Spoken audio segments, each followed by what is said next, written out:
12वीं सदी का यूरोप, जहां तख्तो ताज पर सिर्फ मर्दों का हक समझा जाता था, जहां औरत को सिर्फ एक मलिका यानी बादशाह की बीवी के तौर पर देखा जाता था। लेकिन इसी दौर में एक ऐसी खातून उभरी जिसने तारीख के धारे को बदल दिया।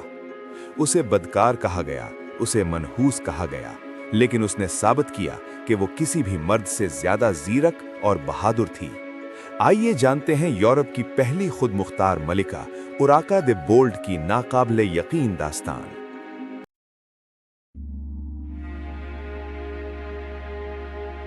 उरेका लियोन और गलीशिया के बादशाह अल्फांसो शशम की सबसे बड़ी बेटी थीं। जब उनके भाई सांचो एक जंग में मारे गए तो कुदरत ने तख्त का रास्ता उरेका के लिए खोल दिया। मगर उस दौर की अशराफिया एक औरत को हुक्मरान मानने को तैयार न थी। एक शर्त रखी गई, उरेका को शादी करनी होगी। क्यों? क्योंकि उमरा का ख्याल था कि वो अपने शौहर के ज़ेरे असर एक कठपुतली बनकर रहेगी। उनकी शादी आरागोन के बादशाह अल्फांसो से कर दी गई। ये एक ऐसा सियासी समझौता था जिसका अंजाम किसी ने न सोचा था। शादी के फौरन बाद कशीदगी शुरू हो गई। ये सिर्फ दो इंसानों का नहीं, बल्कि दो सल्तनतों का टकराव था। मौर्रिखीन लिखते हैं कि उराका को अपने शौहर के हाथों जिस्मानी और ज़ुबानी तशद्दुद का निशाना बनना पड़ा। वो एक कठपुतली बनने के बजाय एक शहंशाह की तरह जीना चाहती थीं। 1110 में उन्होंने वो कदम उठाया जिसने पूरे यूरोप को हिलाकर रख दिया। उन्होंने अपने शौहर से अलहदगी इख्तियार कर ली और अपनी सल्तनत बचाने के लिए तलवार उठा ली। उर्रेका ने 17 बरस तक हुकूमत की। वो जंगी मैदान में खुद मौजूद रहती।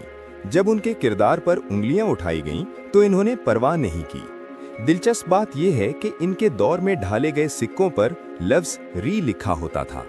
ये एक ऐसा इबाहम था जो दानिस्ता तौर पर रखा गया था। री का मतलब रेक्स यानी बादशाह भी हो सकता था और रिजीना यानी मलिका भी। मुअर्रिखीन कहते हैं कि वो सिर्फ एक बीवी नहीं बल्कि अमलन एक बादशाह बन चुकी थीं। इसीलिए उनके मुखालिफिन इन्हें मर्दाना शहजादी पुकारते थे। 8 मार्च 1126 को 46 बरस की उम्र में उरेका वफात पा गईं। अजीब इत्तेफाक है कि आज 8 मार्च ख़वातीन के आलमी दिन के तौर पर मनाया जाता है और इससे 800 साल पहले एक खातून ने साबित कर दिया था कि इक़्तिदार किसी की मीरास नहीं। उन्होंने अपने बेटे के लिए एक मुत्तहिद और पुरअमन सल्तनत छोड़ी। वो फेमिनिस्ट नहीं थीं, वो एक हुक्मरान थीं जिसने अपने खानदान और ज़मीन की बका के लिए हर रिवायत को तोड़ डाला।